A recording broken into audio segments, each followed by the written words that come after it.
আসসালামু আলাইকুম। সুখ দুঃখের সংসারের আরো একটা নতুন ভিডিওতে আপনাদেরকে স্বাগতম। কাছের দূরের দেশ এবং দেশের বাইরের যে যেখান থেকে আমার ভিডিওটি দেখছেন, আশা করি আল্লাহর রহমতে আপনারা সবাই ভালো আছেন, আমরাও ভালো আছি আলহামদুলিল্লাহ। আজকে গুয়াহাটির দ্বিতীয় দিন। তো গতকালকে যে রুমটা আপনাদেরকে দেখেছিলাম, আজকে সেই রুমটা আমরা ছেড়ে চলে যাব। এখন বাজে সকাল 7:30। তো উঠে ব্যাগপত্র রেডি করে নিয়েছি, আর এখন যেহেতু চলে যাব, যাওয়ার আগে ভাবলাম রুমগুলো সুন্দর করে গুছিয়ে রেখে যাই। রুমটা গুছিয়ে নিচে যাব একটু নাস্তা করার জন্য। নাস্তা বলতে এই চা বিস্কিট আর কি কিছু খেয়ে আসবো। আর আজকে যে বাসায় চলে যাচ্ছি এখন এরকমটা না।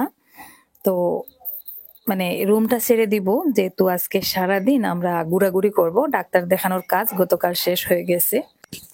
রুম গুছিয়ে তারপরে এসেছি চা খাওয়ার জন্য। চা খেতে এসে শুক্কুর আলীর দোকান থেকে এই যে দেখুন পিঠা দিয়ে চা খেলাম। শুক্কুর আলী আমাদের এখানের একজন রাজনীতিবিদ, জোকার রাজনীতিবিদ। আপনারা হয়তো আমার আসামের ভিউয়ার্স যারা তারা অবশ্যই চিনবেন। তো ওখানে পাশেই শুক্কুর আলীর চায়ের দোকান। এখানে এসে শুক্কুর আলীর সাথে দেখা হয়ে গেল। কখনো ওকে আমি এভাবে সামনে থেকে দেখিনি। তো ওর দোকান থেকে চা খেয়ে এলাম। তারপরে যে দেখুন আমরা রুম বন্ধ করে এখন ব্যাগপত্র নিয়ে আর কি বেরিয়ে পড়েছি। গতকালকের পুরো দিনটা ডাক্তার দেখাতে চলে গেছে, আর আজকের দিনটা শুধু আমাদের হাতে আছে। আজকের দিনটাতে আর কি আশেপাশের যে যে জায়গাগুলোতে যাব বলে ঠিক করেছি, তো ওই জায়গাগুলো আর কি একটু ঘুরে ঘুরে দেখাবো ওদেরকে, যেহেতু ওরা নতুন এসেছে। আর হাতে সময় কম থাকায় দূরে কোথাও যাওয়ার প্ল্যান করিনি। ওই হাতের আশেপাশের যে যে আর কি ইন্টারেস্টিং জায়গা আছে, তো সেখানে যাব। তো যাই হোক, খুব ছোট্ট একটা ভিডিও আপনাদের সাথে শেয়ার করেছি। আশা করি ভিডিওটা ভালো লাগবে, তাই রিকোয়েস্ট করব স্কিপ না করে ভিডিওতে একটা লাইক দিয়ে শেষ পর্যন্ত দেখতে থাকুন। আর সেই সাথে আপনাদের সাথে আরো একটা সুখবরও শেয়ার করব। খুব বড় একটা সুখবর স্পেশালি আমার জন্য, আর আপনারাও শুনলে অনেকটা খুশি হবেন। সেজন্য আর কি আপনাদের সাথে শেয়ার করব। তবে আগে ওই জায়গায় যাই, যদি বিষয়টা কনফার্ম হয় তাহলেই আপনাদের সাথে শেয়ার করব। না করে একটু ধৈর্য সহকারে ভিডিওটা শেষ পর্যন্ত দেখার চেষ্টা করুন। আর যারা এখনো লাইক দিতে ভুলে গেছেন, প্লিজ একটা লাইক দিয়ে ভিডিওটা শেষ পর্যন্ত কন্টিনিউ করুন। আসসালামু আলাইকুম, আশা করি আপনারা সবাই ভালো আছেন, আমরা ভালো আছি আলহামদুলিল্লাহ। তো গতকালকে গুয়াহাটিতে ডাক্তার দেখানোর কাজ শেষ হয়েছে। মানে ডাক্তার দেখানো, টেস্ট, ঔষধ নেওয়া, ওইসবই সারাদিন চলে গেছে, আর কোথাও ঘোরাফেরা হয়নি। আর আজকে মানে আজকের দিনটা আর কি শুধু হাতে আছে। তো ওরা তো বাহার হাসিনা, ওরা তো নতুন এসেছে। তো ভাবলাম ওদেরকে নিয়ে মানে কোন কোন জায়গাটা দেখানো যায় যেটা ওদের ভালো লাগবে। তো ওরা চিড়িয়াখানায় আসতে চাইলো, তাই প্রথমে ওদেরকে নিয়ে এলাম চিড়িয়াখানায়। তো দেখা যাক, আমি আবার অনেকবার চিড়িয়াখানায় এসেছি, তাই আমার আবার মানে তেমন একটা ভালো লাগতেছে না, বসে গেছি এখানে। তো ওরা ঘুরে ঘুরে দেখুক, আমি এখানে বসে একটু আরাম করি।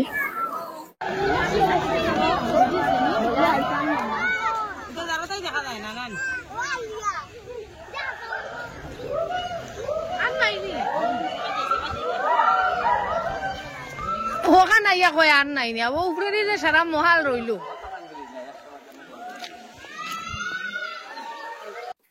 চিড়িয়াখানায় আসার পরে আমার সব থেকে ইন্টারেস্ট লাগে যে জিনিসটা, সেটা হচ্ছে যে হরিণ আর হনুমানগুলোর আর কি চিল্লা চিৎকার খুব ভালোই লাগে হনুমানের খেলা দেখতে।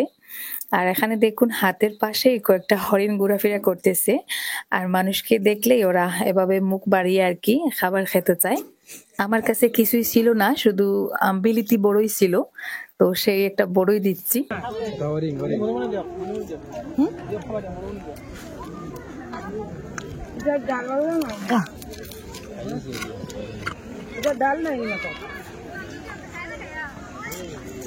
তো আমি আবার হরিণগুলোকে একটু কাছ থেকে শোয়ার চেষ্টা করি, ভালো লাগে আমার।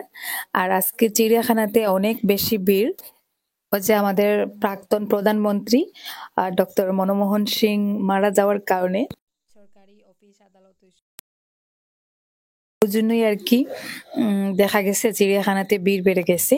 আর সেই সাথে স্কুলের জ্ঞানযাত্রার জন্য অনেক স্টুডেন্ট এসেছে। আই আই ময়না ময়না ময়না আই আই আই আই আই ময়না গেছে পায়ে ব্যথা হয়ে গেল বাবা হাতে না করেননি আমার অবস্থা খারাপ রে বউ বাঘ লায়ন চিল্লাইবে বাদে যাও আমি ভাবছিলাম এখানে বসে যাব, ওরা ঘুরে ঘুরে দেখবে, কিন্তু ওরা তো নতুন এসেছে, আরিয়ানের বাবাও সাথে নেই।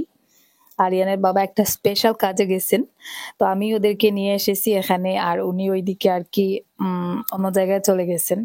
তো আমাকেই ঘুরিয়ে ঘুরিয়ে দেখাতে হচ্ছে। ফাইনালি এই যে ওরা বাঘ দেখতে এসেছে।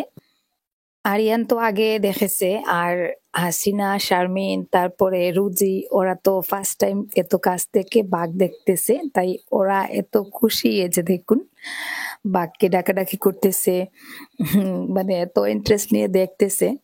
তো বাঘগুলোকে এইমাত্র খাবার দেওয়া হয়েছে, তাই বাকিগুলো গড়ে শুধু এখানে একটা বাঘ ঘোরাঘুরি করতেছে। তারপরে যে বালুক দেখতেছি, আমার মোবাইলে চার্জ ছিল না, আর এইবার আমার ক্যামেরাম্যান জুবাইরকেও সাথে আনা হয়নি, কারণ ওয়াহিদা, শিফা বাসায়, আর সাথে মাও আছেন, মা থাকতেছেন আর কি ওদের সাথে। তো বাজার থেকে যদি কোনো খরচপাতি কিনে আনতে হয়, ওই জন্য আর কি জুবাইরকে রেখে আসা হয়েছে। তো যাই হোক, চিড়িয়াখানা থেকে বেরিয়ে তারপরে রূপওয়েতে গিয়েছিলাম কেবল কার চড়ার জন্য, কিন্তু ওখানে গিয়ে এত বেশি লম্বা লাইন ছিল, টিকিট নেওয়া যায়নি। তাই ওখান থেকে বেরিয়ে আমরা এখন চলে এসেছি জাহাজ চড়ার জন্য। জাহাজ বলতে যে ছোট ছোট যেগুলো হয়, কি বলে ওটাকে, লঞ্চ মনে হয়। যাই হোক, জাহাজ, লঞ্চ এইসবের বিষয়ে আমার তেমন একটা এক্সপিরিয়েন্স নেই।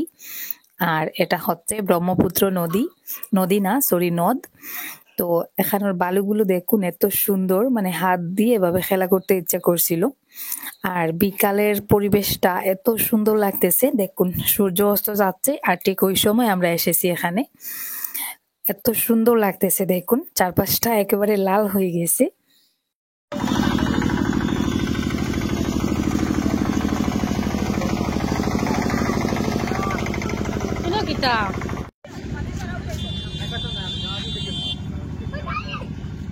বাইক বাইক সাইড লো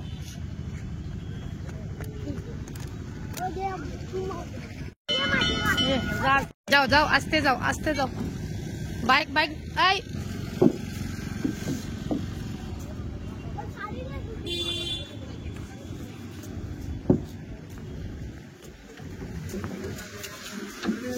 কি সুন্দর ভিউ।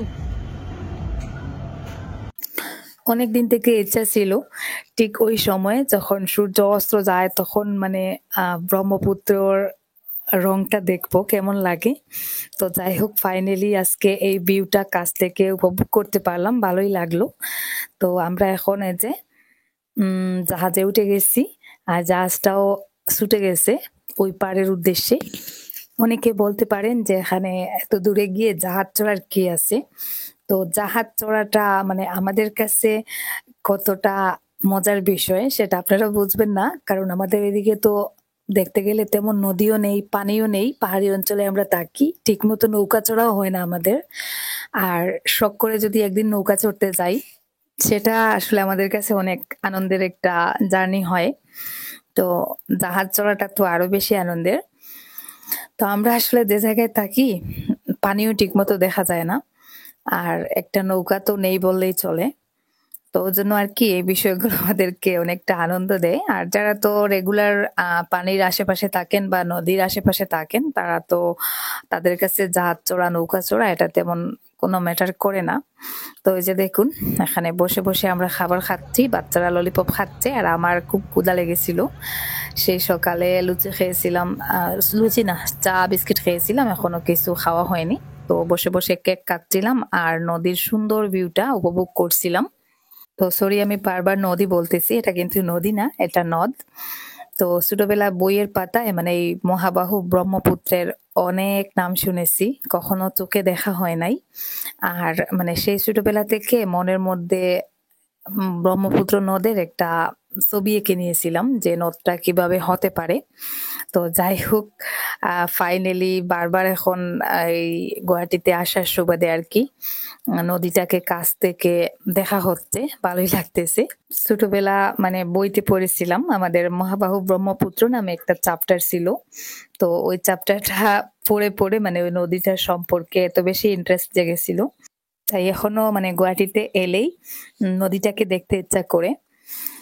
তো যাই হোক, এক পাশ থেকে অপর পাশে আমরা যাব, আর ওখান থেকে ফিরে আবার গন্তব্যস্থলে চলে আসব। মানে এক পাশ থেকে ওই পাশে যাব, 5-6 মিনিট জাহাজটা থামবে, তারপরে আবারও ওই জাহাজে করেই ফিরে আসব। এগো কিতা ব্রিজ বনে ওই বাড়ি কি আর একটা ব্রিজ এগো কিতা এগো ওভার ব্রিজ ওগো দেখার না নি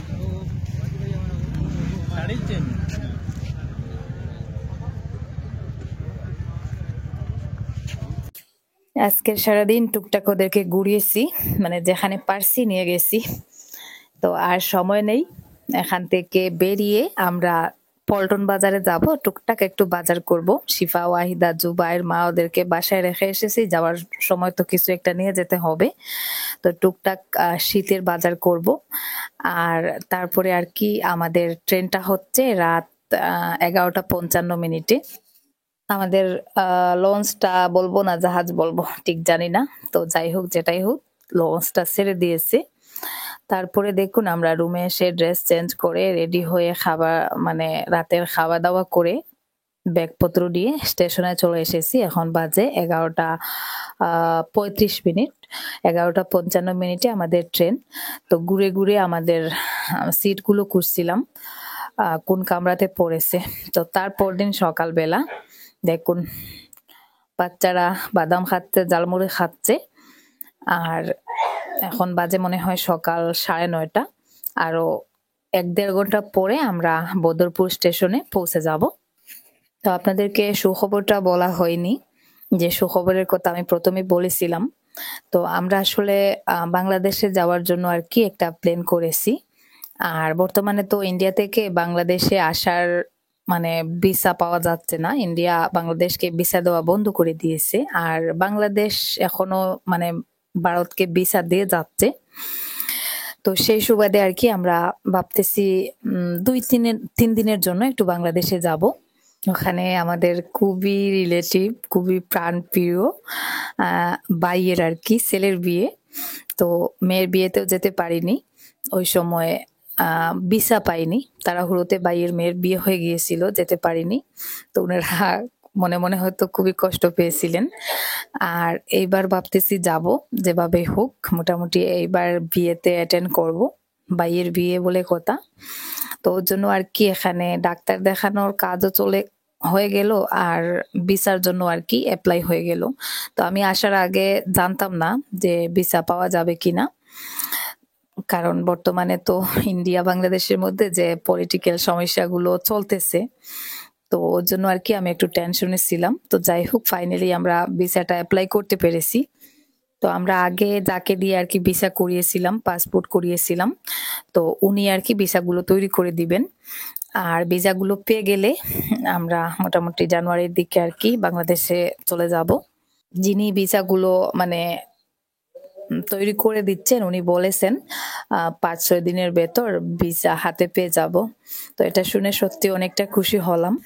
তো যাই হোক আপনাদের সাথে গল্প করতে করতে দেখুন আমরা বদরপুর স্টেশনে পৌঁছে মানে ট্রেন থেকে নেমে এখন একটা অটো নিয়ে আর কি বাসায় যাব।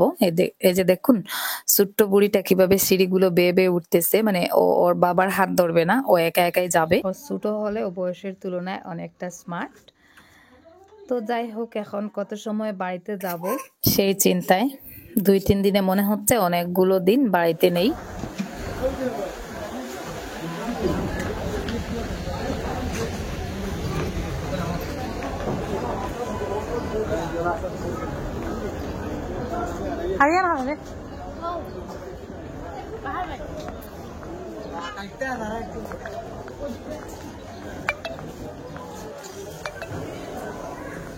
নিজে ভিসা পেয়েছি বলে খুশি লাগতেছে, আবার একটা বিষয় ভেবে খুব খারাপও লাগতেছে। লন্ডনের আমার একজন প্রিয় বোন যিনি আমি যখনই বিপদে পড়ি দেখা যায় বাকি লন্ডনের কিছু আপুদের মতন উনিও আমাকে সাহায্যের হাত বাড়িয়ে দেন। তো উনার ভাই আহ, যে হচ্ছে ক্যান্সার পেশেন্ট, মানে ক্যান্সার রোগে আক্রান্ত, তো সেদিন আমাকে ফোন করে সরি মেসেজ দিয়ে বলতেছেন ওনার ভাই অসুস্থ, ওনার জন্য দোয়া করতে। আর ওনারা অনেক চেষ্টা করছিলেন ওনার ভাইকে ইন্ডিয়াতে নিয়ে আসার জন্য চিকিৎসা করাতে। তবে ইন্ডিয়া বাংলাদেশের ওই পলিটিক্যাল সমস্যাগুলোর কারণে ওনারা ইন্ডিয়ার ভিসা পাচ্ছেন না, কিছুতেই মানে ইন্ডিয়াতে নিয়ে আসতে পারতেছেন না। তো এই বিষয়টা ভেবে আমার এত খারাপ লাগতেছে, কিন্তু করার কিছু নেই। দুই দেশের মধ্যে সমস্যায় দেখা যাচ্ছে এখন অনেক নিরীহ মানুষ সাফার করতেছে। নিজে যে ইন্ডিয়া থেকে বাংলাদেশ চাচ্ছি, এটাতে আসলে নিজের খুব অপরাধ বোধ হচ্ছে, স্বার্থপর লাগতেছে। তো করার কিছুই নেই, এটাতে তো আমাদের কারো হাত নেই, আমরা চাইলেও কিছু করতে পারবো না। তো শুধু দোয়া করি ওই ভাইটার জন্য। আর আপনারাও সবাই ওই আপুর ভাইয়ের জন্য দোয়া করবেন, এটাই আমার স্পেশালি রিকোয়েস্ট আপনাদের কাছে।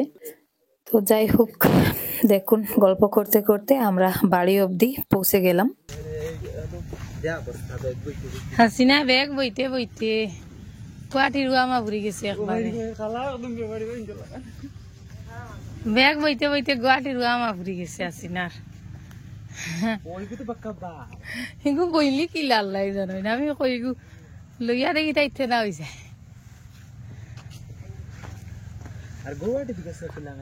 খালি আউরি ক্যামেরা ধরে।